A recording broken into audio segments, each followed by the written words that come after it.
एक लेडी ने कहा कि मेरे जो इन लॉज हैं सब मिलके मेरे को एक तरीके से बुरी तरह से दहेज के लिए प्रताड़ित करते हैं, कुछ ऐसा। जो आज ये बिल्कुल सॉफ्ट सी सिंपल सी दिखने वाली लड़की है, पास्ट लाइफ में एक लुटेरा थी और इसने अलग अलग लोगों को अपना बन के लूटा। लड़कियों के साथ रेप केस बहुत होते हैं। ऐसी दरिंदगी, ऐसी हैवानियत उन लड़कियों के साथ की जाती है कि अगर आप सुने, कोई भी इंसान सुने तो उसकी रूह कांप जाए। जो आज किसी कारण से हैवानियत कर रहा है जो व्यक्ति, कल को क्या इसके साथ नहीं होगा? अगर होगा तो कैसा होगा? प्रकृति का जो न्याय मैंने होता हुआ देखा है ना, उसमें सीधा सीधा से है। जो चीज वो व्यक्ति फील कर रहा है, कर रही है, आपको एक समय के बाद उसी सिचुएशन में डाल दिया जाता है। महाराष्ट्र की है कोई लेडी, बचपन से ही उसके साथ बार बार ऐसा रेप जैसा हुआ और घर से ही हुआ है शुरुआत। जब उसका हमने पास्ट देखा तो पता चला कि लास्ट जीवन में ये लेडी एक ब्रॉदल चलाती थी और छोटी छोटी लड़कियों को ये उसमें धकेल देती थी। मरते मरते अगर कोई व्यक्ति अगर इंटेंशन डाले कि जैसे ये व्यक्ति मुझे प्रताड़ित कर रहा है, मैं किसी ना किसी रूप में इससे बदला जरूर लूंगा, बहुत स्ट्रॉन्ग इंटेंशन डाली जाए तो ये फिर भूलता नहीं है। भगवान कृष्ण भी फरमाते यम यम व्यापी स्मरण भावं त्यजन्ते क्लेवरम। तुम जिस भाव से मरते समय अपना ध्यान डालोगे उस चीज के अंदर, तो अगला जन्म में आपको उसी रूप में वैसा ही भाव आपको प्राप्त होगा। देखो, मृत्यु के बाद बहुत सी चीजें घटित होती हैं। पहली बात तो मृत्यु के समय आपके प्राण कहाँ से निकलते हैं, इस सारी बातों से जर्नी डिसाइड होती है कि जर्नी आपकी है क्या। प्रणाम इंडिया, मैं आपके साथ हूँ आंचल वर्मा। उम्मीद करती हूँ आप सभी अपने घर में बहुत अच्छे होंगे। दोस्तों, आज के पॉडकास्ट की शुरुआत कुछ सवालों से करते हैं। क्या आपको कभी किसी के लिए ये महसूस हुआ है कि बाय बर्थ उनके साथ मेरा कोई कनेक्शन नहीं है, बट अननोइंगली एक हार्ट टू हार्ट कनेक्शन आपने कभी फील किया होगा? या फिर बिना बात के किसी व्यक्ति के लिए एक हेट्रेड बनी है, मतलब एक नफरत सी है, क्यों? या फिर कोई हमारा लव वन जो चला गया है इस दुनिया से, उससे हम अभी भी कनेक्टेड कहीं ना कहीं फील करते हैं। हमें बार बार एक ही तरह का ड्रीम आता है। कोई बीमारी है हमें जिसे हम हील नहीं कर पा रहे हैं। आपके आसपास कभी या फिर कंटिन्यूसली एक नेगेटिव एनर्जी आपको फील होती रही होगी। तो ऐसे में खुद को प्रोटेक्टेड कैसे रखें, अपना ऑरा कैसे लॉक करें कि कोई नेगेटिव एनर्जी मुझे प्रभावित ना करे? ऐसे बहुत सारे सवाल आज हम लोग डिस्कस करेंगे और इस पर बातचीत करने के लिए आज हमारे साथ स्टूडियो में बहुत ही स्पेशल मेहमान जुड़ चुके हैं। मैं बात कर रही हूँ NLP लाइफ कोच और past life regression therapist Sanjeev Malik. तो चलिए पहले हम लोग उनका स्वागत करते हैं, फिर अपने सवालों का सिलसिला शुरू करते हैं। सर, आपका बहुत बहुत स्वागत है। नमस्कार। कैसे हैं आप? जी, बहुत अच्छे। सर, जैसे मैंने बात की है कि आज हम लोग पास्ट जन्मा के बारे में जानेंगे और क्या कनेक्शन इस जन्मा के लोगों से हमारा है, और बहुत सारी चीज़ें मैं आज आपसे जानना चाहूँगी। मेरा सबसे पहला सवाल आपसे ये है कि बहुत सारे लोग ऐसा मानते हैं कि जो जन्म है वो यही ही है। आपको जो भी अच्छा करना है, जो भी मौज मस्ती करनी है, जो बुरा कर्म करना है, आपको सिर्फ एक यही जन्म मिला है। इसके ना पहले आपका कोई जन्म था, ना इसके बाद कोई जन्म होगा। लेकिन मैं आपसे जानना चाहती हूँ, बहुत सारी वीडियोस मैंने आपकी देखी हैं जिस पे आप बात करते हैं कि पुनर्जन्म होता है, और जो कि सनातन धर्म भी कहता है कि पुनर्जन्म होता है। लेकिन मैं आपसे जानना चाहती हूँ, पुनर्जन्म होता है, क्या ये साइंटिफिकली प्रूव्ड है? और कैसे हम किसी इंसान को ये बिलीव कराएंगे कि हाँ, पास्ट लाइफ होता है? देखिए, सबसे पहले तो इस बात को थोड़ा समझते हैं कि अगर मान लीजिए कोई कहता है कि पास्ट लाइफ नहीं होता, तो इसको थोड़ा आप ये क्वेश्चन कर सकते हैं कि तो आप ये, कोई भी व्यक्ति जन्म से बीमार क्यों होता है? कोई भी व्यक्ति गरीब घर में क्यों जन्मा है? कोई भी व्यक्ति अमीर घर में, बाय डिफॉल्ट उसके साथ बहुत सी चीज़ें अच्छी या बुरी क्यों हो रही हैं? कोई एक्सप्लेनेशन है इस बात की? कोई एक्सप्लेनेशन नहीं है। दूसरी बात ये भी है कि समहाउ अगर आप इस थ्योरी को जानते हो तो आप अपने जीवन में रिस्पॉन्सिबिलिटी का भाव आने लगता है कि आज मेरे साथ अगर कुछ बुरा हो रहा है तो डेफिनेटली मैंने भी कुछ बुरा किया होगा। हाँ, बिल्कुल। अदरवाइज आपके पास ब्लेम करने के लिए और कुछ के अलावा कोई और चारा नहीं होता। हाँ जी। कि मेरे को गरीब घर में जन्म क्यों मिला, हे भगवान तो कितना बुरा है। This is what people do think about, right? Past life आपको बिलीव करवाता है। पास्ट लाइफ का अगर आप इसको एज ए कंसेप्ट कहो, बट मैं कंसेप्ट इसलिए नहीं कह रहा हूँ क्योंकि मैं खुद एक पास्ट लाइफ रिग्रेशन थेरेपिस्ट हूँ, और मन के अंदर, हमारे मन, अवचेतन मन के अंदर सारी मेमोरीज का भंडार है। साइंटिस्ट इस बात को अच्छे से मानते हैं।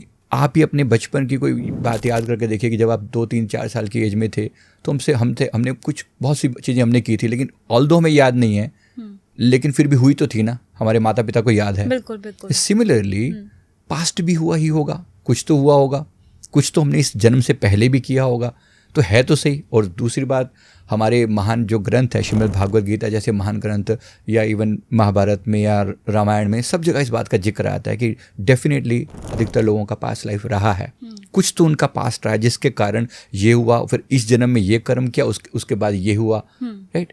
तो ये सब तो डेफिनेटली कहीं ना कहीं मानना ही पड़ेगा। और इसको मैं अगर एज ए थेरेपी कहूँ तो मैंने लगभग 25,000 से ज़्यादा लोगों का पास्ट लाइफ किया है, 25,000 प्लस लोगों का। और उसमें लोगों को ट्रीट किया है, लोगों की बीमारियां ठीक करी हैं। कि अगर आपका पास्ट लाइफ देख के आपको अपनी बीमारी का कारण समझ में आ जाता है और आप उसकी रिकवरी करना शुरू कर देते हो, जो आपको रेमेडी बताई जाए, तो डेफिनेटली जीवन में सुधार भी आता है। मैंने एक वीडियो में सुना था जिसमें वो ये वाली बात कह रही थी कि उसके ना पैर में दर्द रहता था, सिटी स्कैन कराया, बहुत सारे डॉक्टर्स को दिखाया, लेकिन कोई भी उसका सलूशन नहीं निकाल पाया। तो फिर भी उसको पेन बना था, बहुत सारा ट्रीटमेंट उसने कराया। तो उसको किसी ने सजेस्ट किया कि आप है ना अपना पास्ट लाइफ रिग्रेशन कराओ। तो उसने फिर वो कराया, तो उसमें बताया गया कि वो पास्ट जन्मा में वो एक चोर थी और उसके पैर में गोली मारी थी, जिसका असर उसे इस जन्मा में उसको वो पेन मिला पैर में। तो आप ये वही वाली बात कह रहे हैं कि मतलब उसका वो दर्द कंटिन्यू हमारे जन्म में रहता है और जैसे वो पास्ट लाइफ के बारे में उसने जाना, वो दर्द खत्म हो गया। मोस्टली ऐसा मैंने सुना। मोस्टली ऐसा होता है, कभी कभी कोई रेमेडी करने से भी होता है। जी, किससे होता है? कोई रेमेडी, मतलब उससे रिलेटेड कोई और चीज़ आपने करी। मैं एक दो उदाहरण से समझाऊंगा तो शायद आपको समझ में आएगा। जैसे एक केस हमारे पास था जिसमें एक लेडी ने कहा कि मेरे जो इन लॉज हैं वो मुझे बहुत इल ट्रीट करते हैं, बुरी तरह से। अच्छा। शादी होके दूसरे घर में गई तो मेरे सारे ही रिश्तेदार मेरे अगेंस्ट हैं, मतलब जो इन लॉज हैं। तो हस्बैंड, उसने कहा हस्बैंड, देवर, जेठ, जेठानी, सास, ससुर, सब मिलके मेरे को एक तरीके से बुरी तरह से दहेज के लिए प्रताड़ित करते हैं, कुछ ऐसा।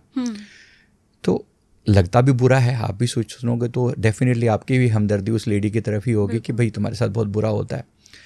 तो उन्होंने मुझसे पूछा, भैया मैंने ऐसा क्या गलत किया था, आप बताइए। तो मैंने कहा ठीक है चलो। पास जब देखा तो पता चला कि जो आज ये बिल्कुल सॉफ्ट सी, सिंपल सी दिखने वाली लड़की है, ये एक लुटेरा थी।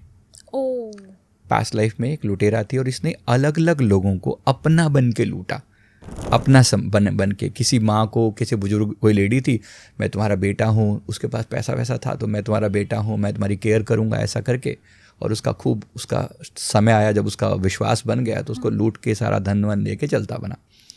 इसी प्रकार से किसी को मतलब प्यार में फंसा कर ऐसे करके लूटा, या अन्य लोगों को, बहुत लोगों को अलग अलग रूपों में लूटा। ये जो 8, 10, 12 लोगों को लूटा, इस जीवन में सब उनके रिश्तेदार बन के यहाँ पर बिठा दिए गए हैं। तो अब इसके साथ सीधा सीधा ये है कि अब ये दुखी तो है, और हम शायद हम सबके हमदर्दी उसकी तरफ होगी, बट थोड़ा समझने की बात है कि आखिर इसी के साथ क्यों, इसी के साथ ऐसा क्यों हो रहा है। तो ठीक है, हम कहेंगे हमारा समाज की व्यवस्था ऐसी है, खराब है, लेकिन कुछ तो गड़बड़ है कि इसी के साथ क्यों, why she is the culprit. तो उसके साथ जब उसने फिर उसको कहा कि उसने भैया मैं क्या करूं, तो अब क्या करूं का मतलब अब यह है कि ठीक है, कम से कम अब यह है कि आप सीधे सीधे ब्लेम गेम नहीं खेल सकते, ये बुरा ये बुरा ये बुरा ये बुरा, सब बुरे, तुम बिल्कुल सही हो, नहीं ऐसा नहीं। फिर उसने उस दिन से मैंने कहा कि अगर आप कर सकते हो ना, तो मेरे कहने से आप कम से कम 6 महीने दिल से प्रयास करके देखो। पहले तो मानसिक रूप से माफ़ी मांगो इन सब की आत्माओं से कि कुछ तो गड़बड़ है। मतलब मैंने कभी ना कभी इन सब के साथ मिसट्रीट किया है, मैंने इनको इतना चीट किया, इतना धोखा दिया, इतना पैसा लूटा, इतना दुखी किया, तो उसकी वजह से, मेरी वजह से जो पेन इन्होंने झेला होगा, आज मुझे वो वही पेन लौटा रहे हैं। तो उसको, इसके लिए बेटर है कि तुम माफ़ी प्रार्थना करो और दिल से इन सब की सेवा करो। अगर कुछ हुआ तो प्रभु ने चाहा तो चीज़ें ठीक होंगी। और फॉर्चुनेटली चीज़ें ठीक हुई भी सही। उसने कहा कि मेरे को लगभग 4-5 महीने बाद मेरे पास मैसेज आया, भैया चीज़ें सुधर रही हैं, मुझे लग रहा है कि चीज़ें बेटर हो रही हैं। मैं दिल से समर्पण करके, मतलब कि मेरी गलती है। पहले क्या था, ब्लेम, ये गलत ये गलत ये गलत ये गलत, सब गलत। तो एक कंप्लेंट बॉक्स थी मैं। आज मैं एक ग्रैटिट्यूड से भरी हूँ कि जितना बुरा मैंने इनके साथ किया था उससे बहुत कम बुराई मेरे साथ अब कर रहे हैं। अभी तो सिर्फ गाली वाले दे रहे हैं, चिल्ला रहे हैं थोड़ा बहुत, लेकिन मैंने तो इनको चीट करके इनको किसी हाल का नहीं छोड़ा था। तो कहीं ना कहीं अपने आप पर जब रिग्रेट किया और उस पर काम किया, शी गॉट वेल। अभी वो बिल्कुल, मतलब एक अच्छी फैमिली उसकी चल रही है। वरना पता नहीं कितनी चीज़ें कैसे कैसे खराब मोड में चलती रहती। बिल्कुल राइट, ऐसे ही। हाँ जी सर, इसी में मेरा एक सवाल है, लड़कियों के साथ रेप केस बहुत होते हैं, राइट? ऐसी दरिंदगी, ऐसी हैवानियत उन लड़कियों के साथ की जाती है कि अगर आप सुने, कोई भी इंसान सुने तो उसकी रूह कांप जाए। अब ऐसे में हमें ये दिखाई देता है कि उसके साथ बहुत गलत हुआ, लेकिन जो आप मुझे बता रहे हैं तो इसमें क्या माना जाए कि मतलब लड़की ने पास्ट जन्म में जो भी कल्प्रेट है उसके साथ उसने ऐसा कुछ किया था जो उसे इस जन्म में वो भुगतना पड़ा है ऐसी सिचुएशन के साथ। और कल्प्रेट का इसमें क्या था कि मतलब कहते हैं ना कि उसने किया लेकिन वो छूट गया जेल से, तो क्या उसका कोई पुण्य कर्मा था जो उसको जेल से उसको वो रियायत मिल गई? और तो इसमें कैसे मानेंगे कि मतलब कौन दोषी है? क्योंकि पास्ट जन्म में आपने जैसे कहा कि पास्ट जन्म में उसके साथ कुछ हुआ होगा तभी उसके साथ ऐसा हुआ है, लेकिन इस जन्म में उसकी कोई गलती नहीं थी जी। तो गलती किसकी थी फिर? देखो, इसी जैसे अभी ये बात करें तो बहुत सेंसिटिव टॉपिक है ये वाला। हम किसी बारे में ये कहें कि नहीं, हर व्यक्ति को ये ब्लेम करके नहीं छोड़ सकते कि तुमने कुछ बुरा किया था इसलिए तुम्हारे साथ ऐसा हो रहा है। ये कह के छोड़ नहीं सकते। समाज की व्यवस्था भी इसके लिए पूरी तरह दोषी है। आखिर लड़कियों के साथ ऐसा क्यों हो रहा है? हर जगह क्यों नहीं होता? मैं जापान में भी रहा हूँ, जहाँ लड़कियाँ बहुत एम्पावर्ड हैं, वहाँ पर नहीं कुछ होता, ऐसा सवाल ही नहीं पैदा होता। मतलब वो भी एक बात है कि मैं ये नहीं कह रहा हूँ कि मैं किसी भी तरीके से आज के हमारे समाज को सपोर्ट कर रहा हूँ। ये हम सबकी गलती है, we all are responsible for this situation. But फिर भी पर्टिकुलरली अगर मैं किसी के कार्मिक लेवल पर जाऊँ, वाई मी, अगर जैसे ये सवाल होता है मेरे साथ ही क्यों, तो डेफिनेटली इसके लिए उनका कुछ ना कुछ दोष तो होता है, डेफिनेटली होता है। जैसे अब यही वाली बात सोचिए, जो आज किसी कारण से हैवानियत कर रहा है जो व्यक्ति, कल को क्या इसके साथ नहीं होगा? अगर होगा तो कैसा होगा?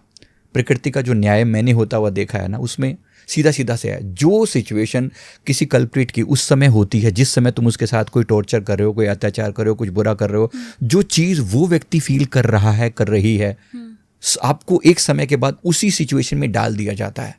ये प्रकृति का सीधा सीधा न्याय है। जब तक तुम उसके दर्द को वैसा का वैसा नहीं झेल पाओगे, तब तक तुम रिग्रेट नहीं कर पाओगे कभी भी कि मैंने कुछ गलत किया है। अच्छा, है ना? कुछ भी हो सकता है। मैं ये तो हर एक केस में तो नहीं कह रहा हूँ कि ऐसा हुआ होगा, पर ये डेफिनेट है, इसकी कुछ ना कुछ तो गलती रही होगी। अब बिना गलती के इसको कुछ भी सजा मिलती हो, ऐसा इम्पॉसिबल है।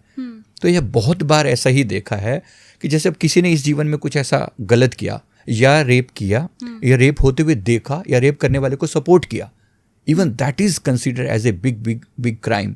प्रकृति की नज़रों में वो एक पाप है। मैंने अभी पीछे कुछ केस आया था, उसमें था कि एक लेडी, मैं अब कहना तो नहीं चाहिए, फिर बुरा लगती है बातें सुनकर, बट फिर भी क्योंकि बात टॉपिक निकला है तो बोल रहा हूँ।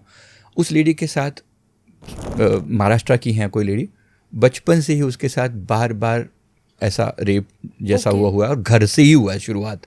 अब सुनना ये बहुत बुरा लगता है, लेकिन अब उसने कहा कि अब तक कई बार मतलब ऐसा उसके साथ ये बुरा हो चुका है। फिर जब उसका हमने पास देखा तो पता चला कि लास्ट जीवन में ये लेडी एक ब्रॉदल चलाती थी, जो एक प्रोस्टिट्यूशन का पूरा वो चलाती थी, और छोटी छोटी लड़कियों को ये उसमें धकेल देती थी। मतलब छोटी छोटी लड़कियों को बुला के, क्योंकि बड़ी हो जाने पर तो उसको कोई सुनता नहीं, छोटी बच्चियों को 12-13 साल की बच्चियों को खरीद के, पैसे से खरीद के लाया जाता और इसमें धंधे में डाल दिया जाता। और ये चलती आ रही है। आज हम थोड़ी कह रहे हैं कि ये कोई पहले लंबे समय से लोग, ये वेश्यावृत्ति तो हमारे देश में चलती ही आ रही है, प्रोस्टिट्यूशन। तो जब इसने इतना बुरा किया हो, एक बार जरा उस पर हम पूरी नज़र डाल के देखें, जो व्यक्ति इतना बुरा कर रहा है, जो व्यक्ति लेडी जो है ना, लोगों को उठा के लड़कियों को इस जघन्य उसमें डाल रही है, जब आप वो वाला सीन देख लेंगे, आज इसके साथ बुरा होता हो शायद आपको बुरा नहीं लगेगा कि कुछ तो इतना बुरा किया है, किसी के साथ इतना चीट किया है, इतना किसी को तकलीफ दी है। सोचिए, तो उसके साथ अगर आज बुरा हो रहा है, तो मैं सपोर्ट नहीं कर रहा इस बात का, बिल्कुल भी सपोर्ट नहीं कर रहा हूँ, लेकिन कुछ तो कारण रहा होगा। अगर आप भी उस एंगल से पूरा व्यू देखेंगे ना, तो आपको समझ में आएगा कि सच में कुछ तो हुआ होगा। अब आज वो कहती है अब मैं क्या करूँ? भैया रिपेंट करो, गलतियों का सुधार करो और ऐसी ही बच्चियों को बचाने पर काम करो। डू समथिंग अबाउट कि आगे से किसी के साथ ऐसा बुरा ना हो, क्योंकि आपने कहीं ना कहीं किसी जीवन में इस बात को सपोर्ट किया है। तो वो आज आपके साथ वो होगा ही होगा, वो कुछ ना कुछ बुरा होगा ही होगा। पिछले जीवन में कि अभी मेरे पास एक केस था, उसमें वो बच्चे नहीं हो रहे थे उनके, अच्छा। मतलब कपल है, बच्चे नहीं हो रहे थे, तो उसमें सिमिलर का केस पता चला। बच्चा होता और कुछ दिनों के बाद मिसकैरेज हो जाता, 3-4 बार ऐसा हो, उसके बाद ब्लीडिंग लंबे समय तक जारी रहती। हमने जब देखा उसका पास पता चला कि ये 2 मतलब हस्बैंड वाइफ दोनों हमारे पास आए थे। तो ये दोनों हस्बैंड और वाइफ पिछले जीवन में दोनों फ्रेंड्स थे, दोस्त थे। अच्छा। दोनों जेंट्स थे। ओके। और उसमें से एक ने किसी ऐसे ही उसके मतलब जैसे खेतों में तो होता था, खेतों पे किसी लड़की को बुलाकर उसके साथ ऐसा बुरा कुछ किया। और ये जो था इसकी बड़ी मतलब वेल नोन पर्सन था, जो दूसरा बंदा था, इसने सारा ब्लेम उस लड़की पर डाल दिया कि वो गलत थी ऐसा करके। अब ये इस जीवन में पूरी बाजी कुदरत ने चेंज कर दी, रिवर्स कर दी। जिसने बुरा किया उसको स्त्री बना दिया गया, उसको लेडी बना दिया गया, क्योंकि उसने बार बार वो गलत किया। और वो बाय चांस वो जो लेडी उस समय थी, वो जो थी वो प्रेग्नेंट थी, तो उस प्रेगनेंसी की स्थिति में भी इसने उसके साथ गलत किया। तो इस जीवन में उसको बार बार इस जीवन में उसको दर्द झेलना पड़ रहा है, वो पेन झेलना पड़ रहा है। प्रकृति उसको बार बार संदेश दे रही है, माफिया मांगो, गलती करी है, भयंकर गलती करी है, छोटी मोटी बात नहीं है। राइट? जब ऐसी स्थिति होगी, एक बार आप जब पूरी पिक्चर देख लेते हो तब आपको वो चीज़ फिर समझ में आती है कि जिसको आप आज बुरा बोल रहे हो, शायद उसका कोई दूसरा पार्ट भी होगा। उसकी फिल्म, उसकी जो स्टोरी है, उसका कोई दूसरा पार्ट भी जरूर होगा। न्याय, यहाँ अन्याय नहीं होता। प्रकृति के पूरे इस पूरे सिस्टम में कहीं कोई गलती नहीं होती। फिर अगर गलती नहीं होती तो फिर कोई अगर अपने आप को ये एक्सक्यूज दे कि भाई मेरी कोई गलती नहीं है, भाई मेरे साथ अगर किसी ने कुछ बुरा किया है तो वही बुरा है बस। हाँ, तो वो बुरा है, उसने गलत किया है। तो अब ये इसको कैसे हम लोग जस्टिफाई करेंगे? अगर मान लीजिए मैंने किसी के साथ बुरा किया, तो मैं तो उसको बोल दूं कि भाई तूने मेरे साथ कभी किया होगा, इसलिए तुझे वो रिटर्न मिल रहा है। नहीं, ऐसा नहीं है। देखो अगर आप सोचो मेरे साथ बुरा हो रहा है, अगर मेरे साथ बुरा हो रहा है तो कहीं ना कहीं मुझे रियलाइज़ करने की ज़रूरत है कि मैंने भी कभी कुछ बुरा किया होगा। एक तो ये है कि 2 ही तरीके हैं, मेरे साथ बुरा हो रहा है तो मैं ब्लेम करता फिरूं, ये गलत, ये गलत, ये गलत, जो करने वाला है वो बुरा है। एक तो ये, राइट? अगर मैं सिर्फ ब्लेम ही करता रहूं तो मेरा जीवन कितने दुख और पीड़ा से भरा रहेगा, और मैं हमेशा ब्लेम ही करता रहूंगा कि सब बुरे हैं, केवल मैं ही दूध का धुला हूं, मैं ही सही हूं, है ना? आमतौर पे तो लोग यही दिखाना चाहते हैं, और सबको ये दिखाने में बड़ा मजा भी आता है कि मैं सब ठीक और सब बुरे, राइट? तो इस भाव को अगर मैं लेके चलूं तो ये व्यक्ति अपनी गलती को कभी रियलाइज कर ही नहीं पाएगा। तो इसको समझने के लिए कहीं ना कहीं तो कुछ तो तुमने गलत किया होगा, कुछ तो तुमने गलत किया होगा। कर्म का सिद्धांत सीधा सीधा आपको ये बता रहा है कि अगर आज तुम्हारे साथ बुरा हो रहा है तो डेफिनेटली तुमने बुरा किया होगा, और वैसा ही किया होगा जैसा तुम्हारे साथ हो रहा है। बिल्कुल एग्जैक्टली सिमिलर वे में ट्रीटमेंट किया गया होगा। प्रकृति ऐसी नहीं किसी के साथ कुछ भी बुरा करती। जैसे मेरा इसमें एक सवाल एक और है, जैसे मान लीजिए किसी ने मेरे साथ बुरा किया और मैंने उसको सहन कर लिया ये सोच के कि इसके साथ मेरा कोई 5 जन्म का कुछ होगा, कोई कनेक्शन, ठीक है? तो ऐसा नहीं होगा कि हम उसको ढील दे रहे हैं कि वो करते ही जा रहा है। फिर दूसरी चीज़ कि अगर वो कर रहा है तो ये मैं कैसे डिसाइड करूँगी कि अब वो क्रिएट कर रहा है मेरे ऊपर या अपना सिर्फ वो चुकतू कर रहा है? देखो मतलब आप समझ रहे हैं कि मुझे कैसे पता चलेगा कि अपना और कर्मा बनाता जा रहा है मेरे अगेंस्ट, या फिर अपना पाप कर्मा बनाता जा रहा है? देखो, एक चीज़ को समझना जरूरी है। अगर आपके साथ कुछ बुरा हो रहा है, अगर आप इसको ऐसे समझ के चलें, तो एक बात तो पक्की है, जैसे मैंने अभी कहा कि मेरी तरफ से कुछ तो गलती रही होगी ये, लेकिन मैं क्या उसे सहता चला जाऊं सारी जिंदगी अगर बुरा हो रहा है मेरे साथ? तो नहीं, ऐसा बिल्कुल भी नहीं है। आप विरोध करो, कहो कि गलत है, आवाज रेज करो, बट अंदर से कहीं तो आप जानते हो ना कि सिर्फ ब्लेम गेम से ही काम नहीं चल रहा, कहीं तो मेरा भी दोष होगा। अभी क्या है ना, हम सिर्फ एक ही पार्ट पकड़ के बैठ जाते हैं। किसी ने बुरा किया, मार डालो उसको। अब जैसे कोलकाता रेप केस हुआ, हम सीधा एक ही ब्लेम, उसको मार डालो, काट डालो, बुरा है, बहुत गंदा है, बहुत गंदा है।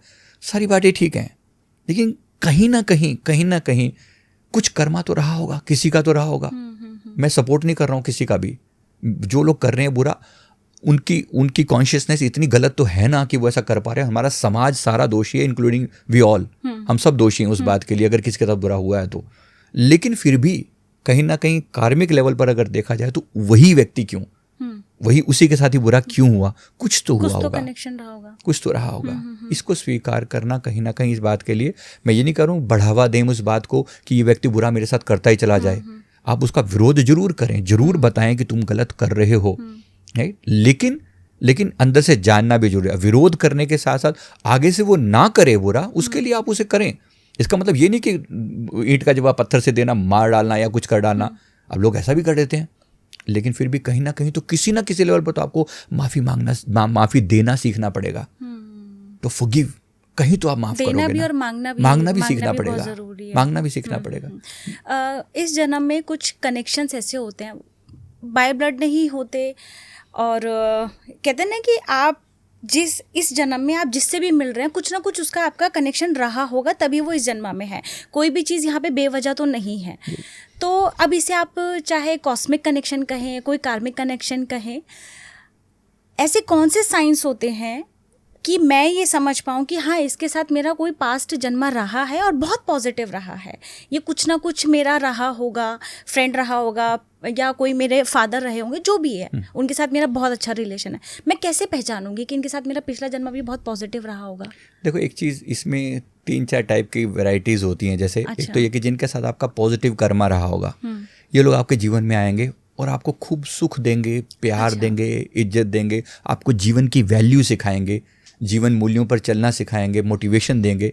डेफिनेटली कभी ना कभी किसी ना किसी जन्म में आपने कुछ अच्छा किया है, चाहे डायरेक्टली इनके साथ या किसी के साथ भी, उसका रिटर्न देने के लिए परमात्मा किसी ना किसी को जरूर भेजता है।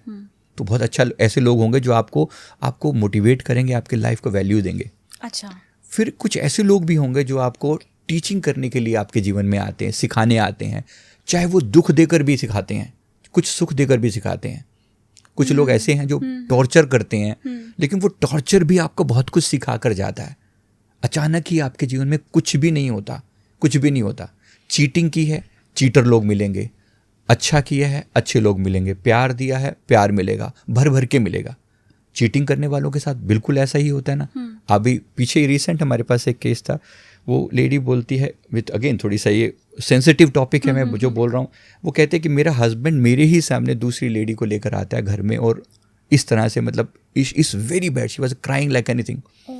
हमने पास्ट देखा उसका, तो बिल्कुल सेम स्टोरी, ऑपोजिट, रिवर्स। ये लेडी का पास्ट देखा, इस लेडी का पास्ट देखा जो हमारे पास आई थी विक्टिम बन के कि हाँ ठीक है, मेरे साथ ऐसा बुरा हो रहा है, मेरा हस्बैंड बहुत बुरा है, बहुत बुरा है, बहुत बुरा है। ठीक है, बुरा होगा, आज बुरा लग रहा है, हमें सबको बुरा लगेगा। बट ये लेडी किसी समय में लड़कियां खरीद कर लाती थी। एक समय था पहले, उस समय में, मतलब अब से 300-400 साल पहले, ऐसे लड़कियों को खरीद के मार्केट लगा करती थी, खरीद के ला के अपने घर में जो है ना रख के, इस तरह से, मतलब इतना बुरा जब कोई करेगा। अब प्रकृति है आपके अंदर, जिसे हम चित्रगुप्त, वो एक वर्ड यूज करते हैं, चित्रगुप्त बैठा है ऊपर, वो हिसाब किताब रखता है। मेरा सिंपल मानना है, चित्रगुप्त हमारा अवचेतन मन है। चित्रगुप्त मतलब गुप्त रूप से वो आपके मन की चित्र खींच रहा है, मन की फोटो ले रहा है। तो आप ही के अंदर बैठ के वो आप ही का पूरा एनालिसिस कर रहा है, और जैसा आप कर रहे हो, एक समय के बाद आपको ठीक वैसी ही पिक्चर उसका प्रतिफल के रूप में आपको दी जाती है। आखिर कितना बुरा करोगे, कहीं ना कहीं तो सामने आएगा ना। कोई ऊपर बैठ के हिसाब करेगा, कोई परमात्मा, कोई यमराज, कोई भगवान, कोई दरबार लगा होगा कि नहीं लगा होगा। यहाँ इसी जगह पर आपका अवचेतन मन ही आपके सामने वही पिक्चर क्रिएट कर देता है जो आपने कभी क्रिएट की थी किसी के साथ। तो बस कर्मों की थ्योरी का मेरा ओवरऑल जो कहने का अर्थ है कि कहीं ना कहीं रिपेंट करना सीखें, कहीं ना कहीं ये जानना सीखें, अपना दोष पहचानना सीखें कि मेरी भी गलती रही है। कोई एक आम इंसान अपना पिछला जन्म देख सकता है, या उसके लिए एक थेरेपिस्ट ही चाहिए? थेरेपिस्ट चाहिए ही डेफिनेटली, पॉसिबल लेकिन तो है कुछ लोगों के अंदर ये स्पेशल गिफ्ट होता है कि वो अपना पास्ट जन्मा देख सकते हैं। देखो, एक खास ना पोर्टल होता है जो नॉर्मली लोगों के लिए बंद रखा जाता है। अच्छा। एक पोर्टल होता है, लगभग 5 साल की एज तक तो पोर्टल खुला रहता है। लगभग 5 साल की एज तक बच्चे कनेक्टेड रहते हैं अपने पास्ट से। एक समय के बाद उस पोर्टल को बंद कर दिया जाता है, क्योंकि पास्ट में और प्रेजेंट में कनेक्शन जो है अगर बना रहेगा तो ये बच्चा कभी भी रीएडजस्ट नहीं हो पाएगा अपनी करंट लाइफ में, हमेशा पास्ट की चीज़ों में ही पड़ा रहेगा। तो प्रकृति एक समय के बाद उस कनेक्शन को ब्लॉक कर देती है।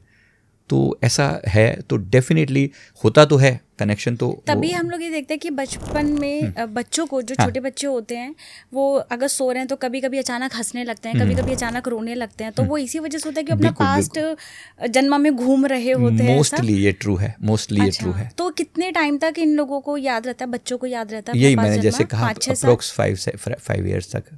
ओके। जब तक उसका थोड़ा सा मेच्योरिटी लेवल जैसे ही आने लगता है, नेचर उनके अंदर से वो इमेज को फेड करने लगती है। अगर ऐसा ना करे प्रकृति, तो फिर वो पुरानी चीज़ों के ही मेमोरीज में घूमते रह जाएंगे और प्रेजेंट में कभी एडजस्ट नहीं हो पाएंगे। जैसे कुछ लोगों को याद रहता है बहुत लंबे टाइम तक भी जी। कि एक बच्चा था, मैं एक स्टोरी देख रही थी, एक बच्चा था, उसने ही कहा था कि मैं फलाने वाले गांव का था, और वहाँ पे मेरी मृत्यु कैसी थी, मेरे भाई ने ही मेरा मर्डर किया था।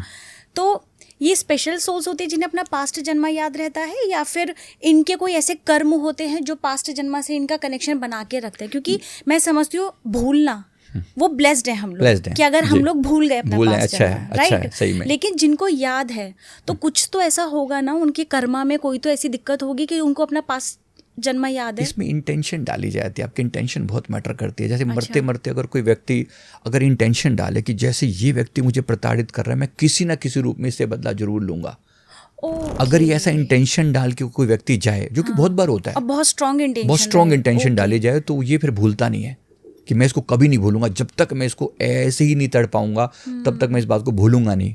तो प्रकृति आपकी फ्री विल का सम्मान करती है। अच्छा। जो आप फ्री विल जो भी डालते हो ना, लास्ट मोमेंट पर जो भी डालते हो, तो उसी चीज़ के उसी रूप में आपको फिर वो चीज़ मिलती है। भगवान कृष्ण भी फरमाते यम यम व्यापी स्मरण भावन त्यजन्ते कलेवरम। तुम जिस जिस भाव से मरते समय अपना ध्यान डालोगे उस चीज़ के अंदर, उसी रूप में आप उसको अगला जन्म में आपको उसी रूप में वैसा ही भाव आपको प्राप्त होगा।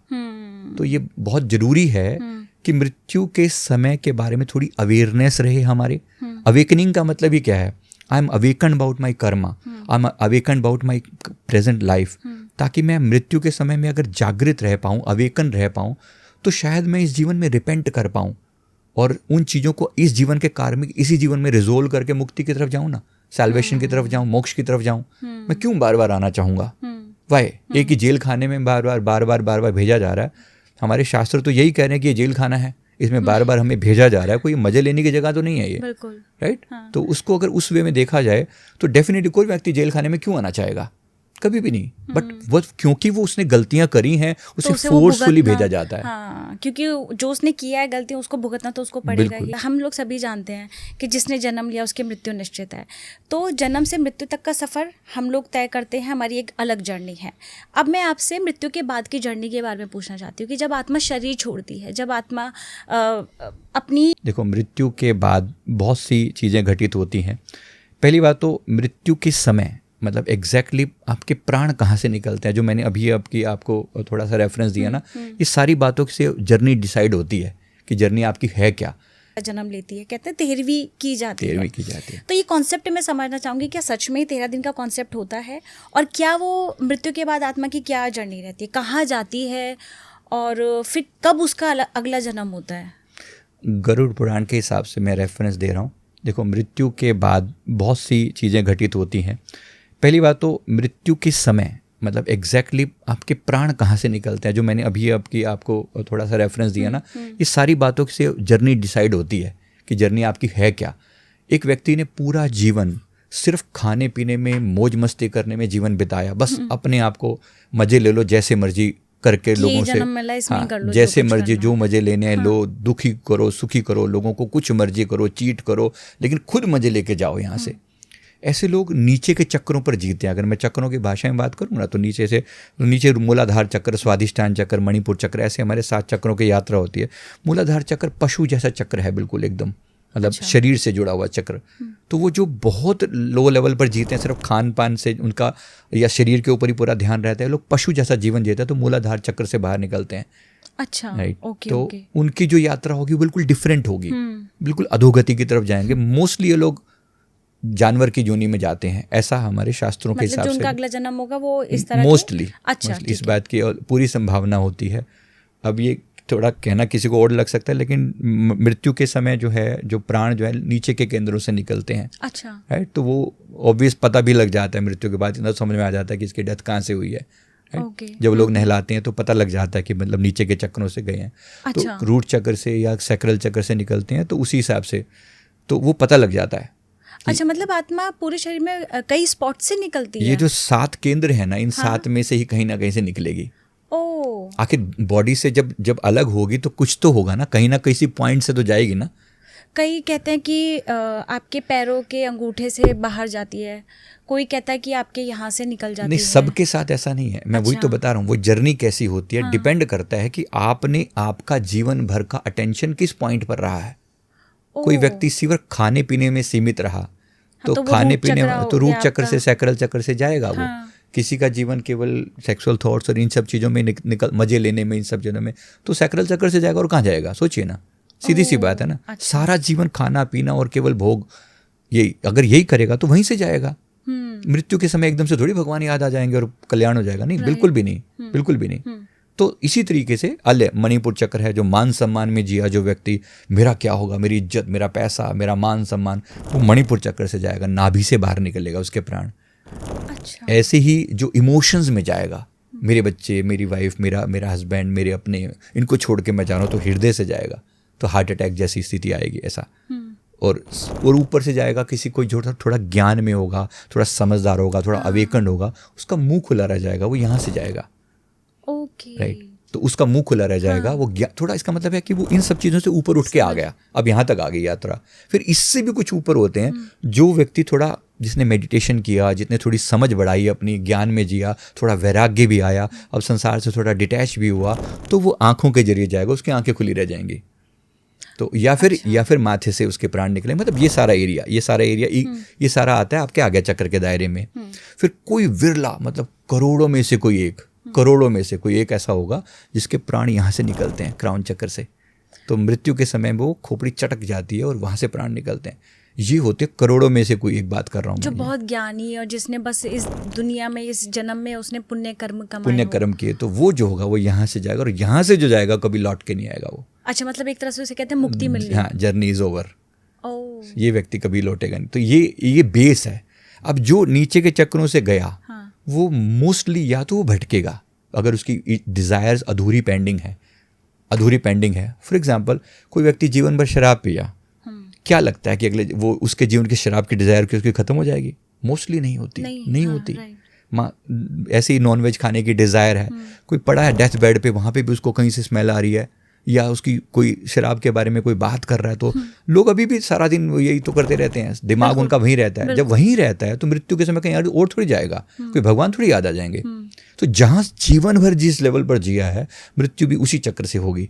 और जहाँ बहुत टाइम का अभ्यास वही है ना, तो जब एंड टाइम पे जब आप छोड़ोगे शरीर, तो आपको वही याद आता है जो आपने पूरे जाहिर सी बात इस जन्म में किया। 30, 50, 60, 70, 80 साल आपने एक ही काम को किया बार बार, तो मृत्यु के बाद तो वहीं जाओगे ना। तो नीचे के चक्रों की यात्रा होगी तो अधोगति की तरफ जाएगी।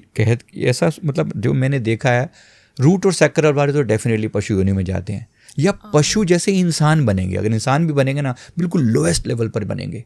अच्छा, कि मतलब जैसे कि कूड़ा है तो उसी में से वहीं से जहाँ डॉग खा रहा है, वहीं से वो भी इंसान उसी में से खाना खाएगा। और इसी तरह की डिजायर्स वाले लोग, अब जैसे कहना नहीं चाहिए, मैं फिर बात वो कह रहा हूँ, अब जैसे किसी की सेक्सुअल डिजायर सारा जीवन उसने मन में रखी, अब उसी चक्र से उसकी मृत्यु हुई, मतलब हाय ऐसा, तो प्रकृति उसको पूरा मौका देगी कि तुम्हें यही चाहते हो ना, ठीक है, यही करो। अब उसको अगले जीवन में प्रोस्टिट्यूट बना दिया। अब सोचो कितना बुरा लगेगा बात सुन के भी। करो, अब तुम्हें यही चाहिए था ना, ठीक है। प्रकृति आपकी फ्री विल का सम्मान करती है। मतलब अगला जन्म हमारे 5 जन्म के कर्मों पे ही डिपेंड करता है। डेफिनेटली आपने जो डिजायर लास्ट मोमेंट पे रखी, मुझे यही चाहिए, ठीक है, तथास्तु। भगवान तो आपको यही कह रहे हैं, पूरा यूनिवर्स आपकी फ्री विल का सम्मान करता है। जो तुमने मांगा है वो मिलेगा।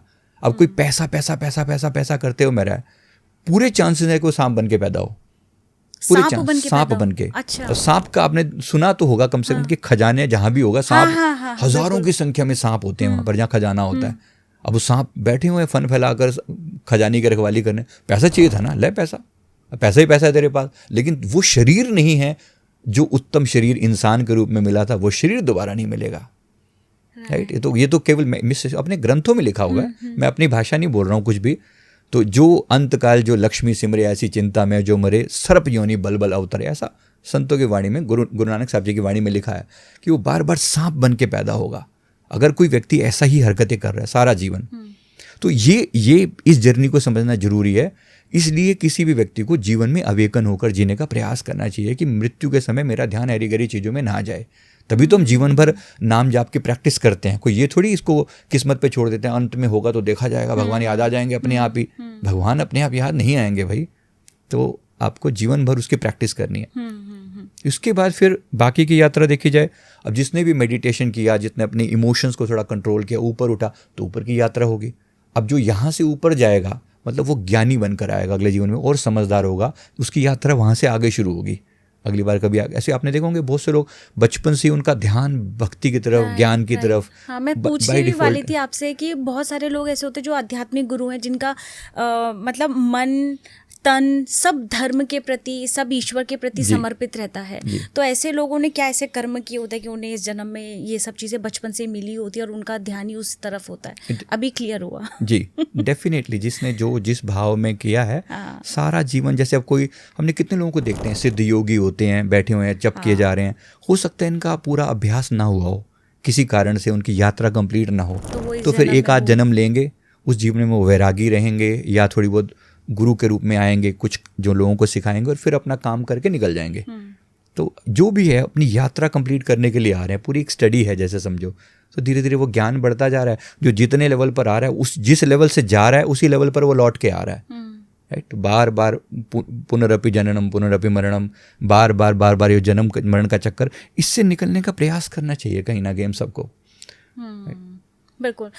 जैसे अब मुझे एक मन में ये वाली बात आ रही है, हमें एक कॉन्सेप्ट पता है 84 लाख योनियों के बाद आपको एक मनुष्य का जन्म मिलता है, ठीक है। अभी आपने कहा कि जिसकी डिज़ायर होगी तो वो अगला जन्म जो मनुष्य योनि में जब वो लेगा तो वो इस तरह से लेगा कि वो प्रोस्टिट्यूट बन जाएगी या मतलब जो भी है। तो कहने को समझ में आ रहा है कि पाप कर्म तो उसने पास्ट कर्म में भी किया, पास्ट जन्म में भी किया, तो उसे मिल तो मनुष्य जीवन ही रहा है। नहीं, फिर भी वो मनुष्य का जीवन भी जो टोटल वैरायटी 84 लाख की है ना काउंट, उसमें 4 लाख टाइप मनुष्य टाइप के भी हैं। अच्छा, उसमें मतलब 84 लाख योनियां वो नहीं है कि आपको जानवर के बाद आपको एक मनुष्य योनि, वो भी मनुष्य है, वो भी है। अच्छा। मतलब जैसे 30 लाख टाइप के जानवर होते हैं, जितना मैंने उसमें पढ़ा है, समझा है। 20 लाख टाइप के जो है वो जो जल वाले जीव हैं ऐसे, और फिर जल वाले जीव, थल वाले जीव, आकाश में उड़ने वाले पक्षी, इन सब की जब काउंट करो तो 80 लाख आती है, 4 लाख बचता है। 4 लाख टाइप के इंसान हैं। इंसान भी कोई एक वैरायटी थोड़ी है, 4 लाख टाइप की। ये मैं अब सब शास्त्रों के रेफरेंस से बोल रहा हूँ। अच्छा। इंसान भी 4 लाख टाइप के हैं, अलग अलग वैरायटी है। अब देखिए जो अफ्रीका में घने जंगलों में या उस बीहड़ जनजातियों में जिसका जन्म हुआ होगा, वो हमारे जैसा बराबर तो नहीं हो सकता ना। कहने को इंसान है वो, लेकिन इंसान जैसा हम जैसा नहीं है, उसका इंटेलेक्चुअल लेवल तो वो डिफरेंट है। तो हो सकता है उसकी उस वैरायटी अलग अलग है। तो अब जैसे अब हम बात करें प्रोस्टिट्यूट के रूप में उसने जन्म लिया, तो वो भी एक कर्मा ही तो है ना। आखिर इतना बुरा उसका कर्म है ना कि वो उसको शुरू से उस चीज़ में धकेल दिया गया, कुछ तो बुरा किया होगा। कहने को इंसान है, लेकिन इंसानों में भी एकदम लोएस्ट कैटेगरी पर है ना। या क्वाइट पॉसिबल कि उसका जानवर जैसा ही जन्म हो जाए, जानवर के रूप में ही उसको डाल दिया जाए। मैंने ऐसा भी बहुत होते हुए देखा। किसी व्यक्ति का लास्ट जन्म मैंने देखा मछली के रूप में था। अच्छा। मछली के रूप में जन्म देखा। बैल के रूप में मैंने जन्म देखा किसी का पास्ट। ऐसा भी देखा है कि पिछले जीवन में वो एनिमल थे। अच्छा। फिर जब आप सवाल करते हो कि मतलब आखिर पशु क्यों बना कोई व्यक्ति, क्योंकि उसने कुछ पशु तुल्य कार्य किए। जैसे आज आप यही वाली बात सुनते हो सर, रेप जैसी बात है। अब जो व्यक्ति इतना जघन्य कृत्य कर रहा है, प्रकृति छोड़ देगी क्या उसको? बिल्कुल भी नहीं। हमारा समाज नहीं छोड़ता। हम लोग इतने उसके बारे में ये सोचते हैं कि इसको, ऐसे लोग किस कैटेगरी में जन्म लेते हैं, अगला जन्म ये डिपेंड करता है। ये डिपेंड करता है, ये कुछ बातें और उसके बहुत सारी बातों को कंसीडर करके, या तो वो इंसानों में पशु तुल्य इंसान बनेगा, जानवर जैसा इंसान, या जानवर ही बना दिया जाएगा। ये भी उसको कुछ इसमें अलग अलग नेचर की कंसिडरेशंस होती हैं कि ठीक है तुम यही करो। बहुत बार जैसे गधा बना के डाल दिया, सारा जीवन बोझी ढोए जा रहा है, या किसी नीच योनि में और डाल दिया, पक्षी के रूप में, पशु के रूप में, सांप के रूप में, ऐसे कछुए के रूप में। क्या ये पॉसिबल है कि मेरा अगला जन्म हो ही नहीं? मुझे जन्म में क्या करना पड़ेगा कि मुझे अगला जन्म ना जानवर में चाहिए ना मनुष्य योनि में चाहिए, एक तरह से मुक्ति मिल जाए? तो मैं ऐसे इस जन्म में ऐसे क्या कर्म करूं? अभी तक जो गया मेरा जीवन सो गया, लेकिन अभी मुझे ज्ञान मिल गया है, तो मेरा आगे का प्रोसेस क्या होना चाहिए?